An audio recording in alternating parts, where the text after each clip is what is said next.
கட்டுகிறவர்கள் ஆகாதென்று தள்ளின கல்லே மூளைக்கு தலைக்கல்லாயிற்று. அது கர்த்தராலே ஆயிற்று. அது நம்முடைய கண்களுக்கு ஆச்சரியமாயிருக்கிறது. இது கர்த்தர் உண்டு பண்ணின நாள். இதிலே களி கூர்ந்து மகிழக்கடவும். கர்த்தாவே ரட்சியும். கர்த்தாவே காரியத்தை வாய்க்க பண்ணும். கர்த்தர் நல்லவர். பிரியமானவர்களே, இந்த நாள் கர்த்தர் உண்டு பண்ணின நாள். இதுல நாம் களி கூர்ந்து மகிழுவோம். இன்றைக்கு ஒரு அருமையான சத்தியத்தை நாம் கற்றுக்கொள்ள போறோம். மூளைக்கு தலைக்கல் அப்படின்னா என்னங்கிற சத்தியத்தை இன்றைக்கு நாம் அறிந்து கொள்ள போறோம். ஆண்டவராகிய இயேசு கிறிஸ்து அவர்தான் உலக ரட்சகர், அவர்தான் ரட்சிப்பு. அவராலே அல்லாமல் வேறு ஒருவராலும் ரட்சிப்பு இல்லை. அவருடைய நாமம் மாத்திரம்தான் நமக்கு ரட்சிப்பதற்காக கொடுக்கப்பட்ட நாமம். இயேசுங்கிற பேரை சொல்லும் பொழுது எப்படிப்பட்ட அதிசயங்கள் அற்புதங்கள் எல்லாம் நடக்குது. சர்வாங்க சுகம் எப்படி உண்டாகுது, தெய்வீக சுகம் எப்படி உண்டாகுது, வாழ்க்கையில எப்படி ஆசீர்வாதங்கள் பெருகுது அப்படின்னு சொல்லி தான் இன்றைக்கு நாம் கற்றுக்கொள்ள போறோம். கர்த்தர் நல்லவர். பிரியமானவர்களே, இன்றைக்கு நாம் சத்தியத்துக்குள்ள போகலாம். சங்கீதம் 118 சங்கீதம் 118 22. வீடு கட்டுகிறவர்கள் ஆகாதென்று தள்ளின கல்லே மூளைக்கு தலைக்கல்லாயிற்று. பாருங்க, இதே வசனம் 4 இடத்துல கொடுக்கப்பட்டிருக்கு. நான் 4 ரெஃபரன்ஸ் இன்னைக்கு கொடுக்க போறேன். வீடு கட்டுகிறவர்கள் ஆகாதென்று தள்ளின கல்லே மூளைக்கு தலைக்கல்லாயிற்று. பாருங்க, இன்னைக்கு ஒரு வேளை உங்களை எல்லாரும் உங்களை ஒதுக்கி வச்சிருக்கலாம். உங்க குடும்பத்துல, நீங்க வேலை செய்யற இடத்துல, ஒருவேளை உங்க கணவனோ உங்க மனைவியோ உங்களை ஒதுக்கி வச்சிருக்கலாம். நீ குடும்பத்துக்கே ஆகாது, உன்னால ஒண்ணுமே முடியாது. உங்க பிள்ளைகள் உங்களை ஒதுக்கி வச்சிருக்கலாம். இப்படிப்பட்ட நிலைமையில நீங்க இந்த சத்தியத்தை கேட்டுட்டு இருந்தா நீங்க எவ்வளவு முக்கியம். உங்களை கொண்டு கர்த்தர் எப்படி தேவனுடைய ராஜ்யத்தை கட்ட போறார். உலக ரட்சிப்புக்கு நீங்களும் ரொம்ப முக்கியம். மற்றவங்களுக்கு நீங்க ஒரு ஆசீர்வாதம் அப்படிங்கிறத இன்றைக்கு நாம் அறிந்து கொள்ள போறோம். இதுக்கு ஒரு படிப்பறிவோ பெரிய ஞானமோ தேவையில்லை. பாருங்க, கர்த்தர் மேல வைக்கிற விசுவாசம், அதுதான் வசனம் போட்டிருக்கு. அது நம்முடைய கண்களுக்கு ஆச்சரியமா இருக்கிறது. இது கர்த்தராலே ஆயிற்று. நீங்க அவரை நம்பி இந்த சத்தியத்தை கேளுங்க, இந்த வசனங்களை நீங்க ஏற்றுக்கொள்ளுங்க.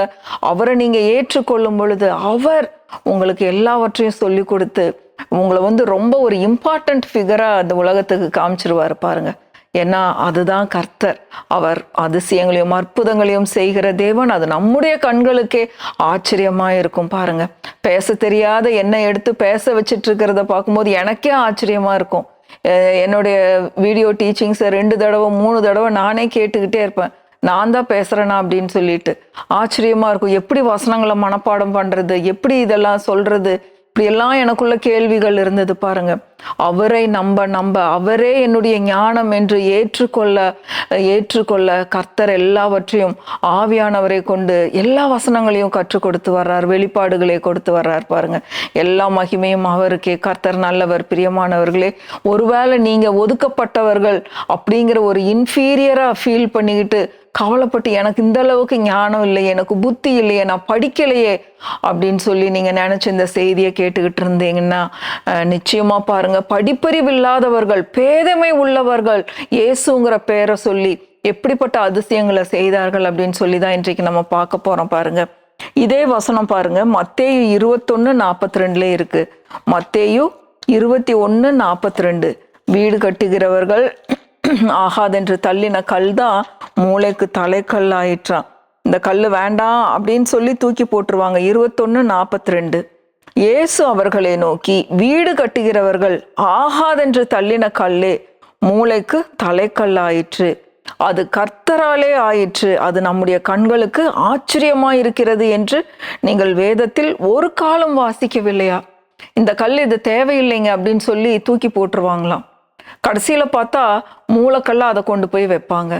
அந்த மாதிரி ஒருவேளை உங்களை ஒதுக்கி தூர போட்டிருந்திருக்கலாம். ஆண்டவர் உங்களை கொண்டு உங்க குடும்பத்துக்கு, நீங்க வேலை செய்யற இடத்துல உங்களை ஒரு முக்கியமான புள்ளியாக ஆக்க போகிறார். பாருங்க, நீங்க விசுவாசிங்க, இந்த வசனத்தை நம்பி விசுவாசித்து ஏற்றுக்கொள்ளுங்க.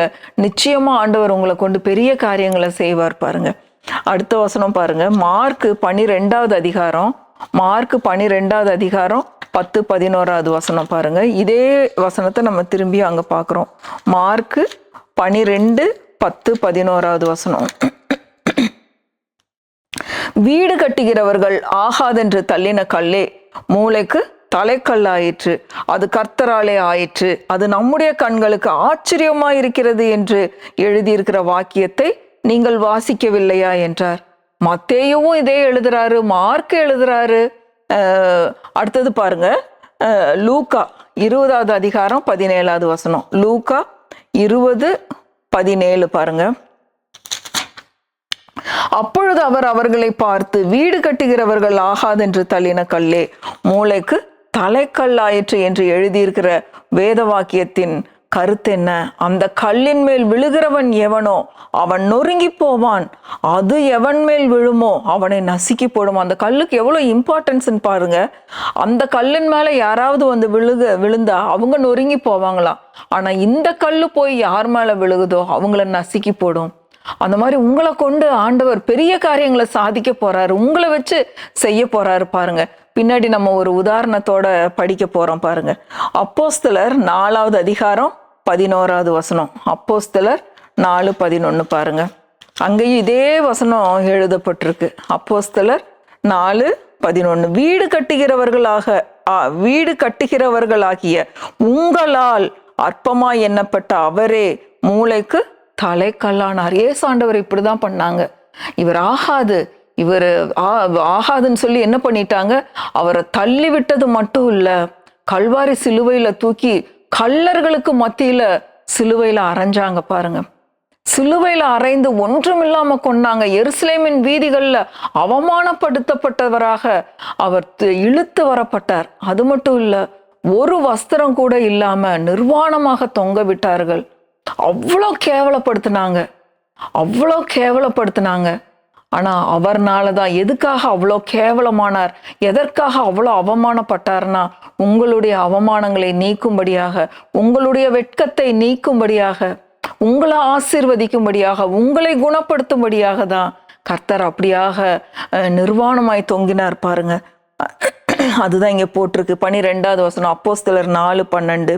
அவராலே அன்றி வேறொருவராலும் ரட்சிப்பு இல்லை, நாம் ரட்சிக்கப்படும்படிக்கு வானத்தின் கீழ் எங்கும் மனுஷர்களுக்குள்ளே அவருடைய நாமமே அல்லாமல் வேறு ஒரு நாமம் கட்டளையிடப்படவில்லை.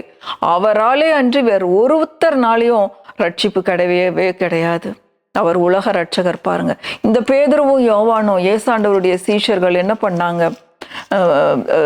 ஆலயத்துல வந்து நின்று இயேசுவின் நாமத்தை குறித்து பேசிட்டு இருக்கிறாங்க பாருங்க. அப்படி பேசிட்டு இருக்கும்போது ஒவ்வொரு நாளும் அவங்க ஆலயத்துக்குள்ள வருவாங்க.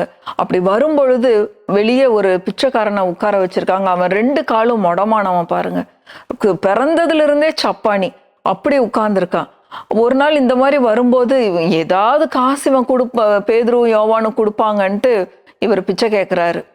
சர்ச்சுக்கு முன்னாடி உட்கார்ந்துட்டு கேட்கும்போது அப்ப இந்த பேதுரு சொல்றாரு, வெள்ளியும் பொண்ணும் எங்க கிட்ட இல்ல, ஆனா நசரேனாகிய எங்க கிட்ட இருக்கிறத உனக்கு நாங்க கொடுக்குறோம். நசரேனாகிய இயேசு கிறிஸ்துவின் நாமத்தினால நீ எழுந்து நட அப்படின்னு சொல்லி இயேசுவின் நாமத்தை சொல்லி விசுவாசத்தோட சொல்றாங்க பாருங்க.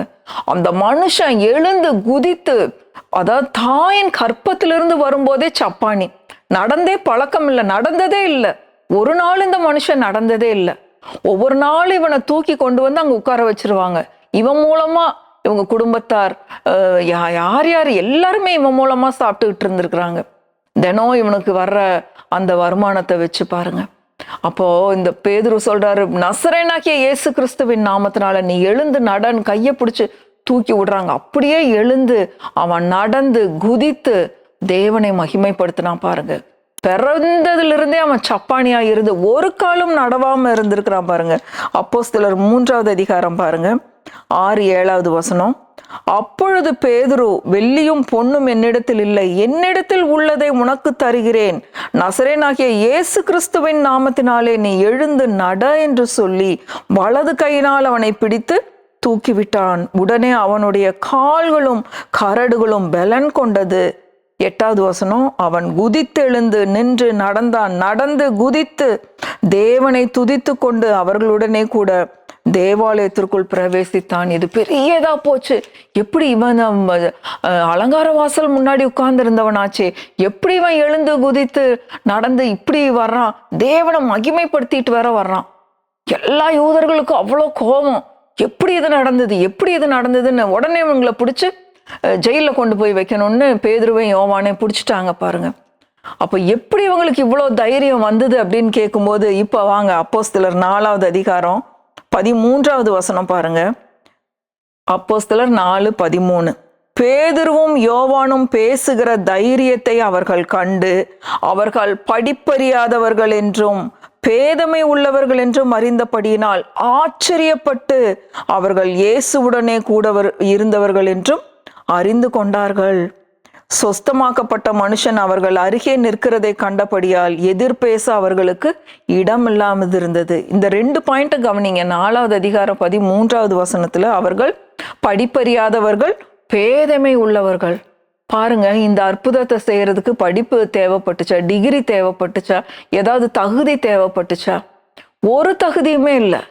அவங்க இயேசுவின் நாமத்தை சொல்லி விசுவாசித்து கையை பிடிச்சு தூக்கி விட்டாங்க. இயேசுவின் நாமத்தினால நீ எழுந்து நட அப்படின்னு சொல்லி விசுவாசத்தோட சொன்னாங்க. ஒரு காசு கூட இல்லையே, இன்னைக்கு நாங்க எதுவும் கொண்டு வரலையே, வெள்ளியும் பொண்ணும் எங்களிடத்துல இல்லை, ஆனா நசரேனாகிய இயேசுவின் நாமத்தினால நீ எழுந்து நடான்னு சொல்லும் போது அவன் எழுந்து நடந்து குதித்து தேவனை மகிமைப்படுத்தினான். எவ்வளவு பெரிய அற்புதம் பாருங்க. 40 வயசு இருக்குன்னு அவனுக்கு 40 வயசு இருக்குன்னு போடப்பட்டிருக்கு. 40 வருஷமா நடக்காம இருந்த ஒரு மனுஷன் எழுந்து நடந்தான். அவங்க சீஷர்கள் பாருங்க, பேதுருவும் யோவானும் படிப்பறிவு இல்லாதவர்கள், பேதமை உள்ளவர்கள். மீன் பிடிக்கிறவன் பேதுரு, ஒரு அறிவு ஒரு நாலேஜ் இல்லாதவன், குப்பத்திலிருந்து வந்த ஒரு பேதுரு. இந்த பேதுருவை எடுத்து இப்படிப்பட்ட அதிசயங்களையும் அற்புதங்களையும் இன்னும் பேதுருவின் நிழலாகிலும் படாதா அப்படின்னு சொல்லி வியாதியஸ்தர்கள் எல்லாம் கொண்டு வந்து வீட்டுக்கு முன்னாடி கட்டலோடு கொண்டு வந்து வெளியே வச்சிருவாங்களாம். என் பேதுருவோட நிழல் பட்டு இந்த வியாதியஸ்தர்கள் சொஸ்தமாகட்டும்னு. எப்படி இது நடந்தது? அது நம்முடைய கண்களுக்கு ஆச்சரியமா இருக்கு. பிரியமானவர்களே, இன்றைக்கு நீங்க இந்த விசுவாசம் உங்களுக்கு இருந்தா போதும்.